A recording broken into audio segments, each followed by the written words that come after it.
নালন্দা বিশ্ববিদ্যালয় কোন রাজবংশের আমলে প্রতিষ্ঠিত হয়? এ মৌর্য, বি গুপ্ত, সি কুষাণ, ডি পাল। সঠিক উত্তর বি গুপ্ত। জৈন ধর্মের প্রতীক কি? চক্র, স্বস্তিক, ত্রিশূল, পদ্ম।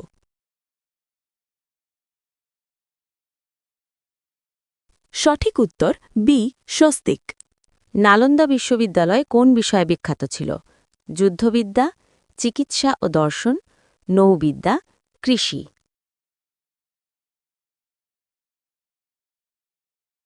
সঠিক উত্তর বি চিকিৎসা ও দর্শন।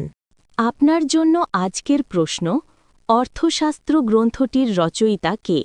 কালিদাস, চাণক্য, বাণভট্ট, পতঞ্জলি। আপনাদের উত্তর কমেন্টে জানান। গতকালের উত্তর বি হর্ষবর্ধন।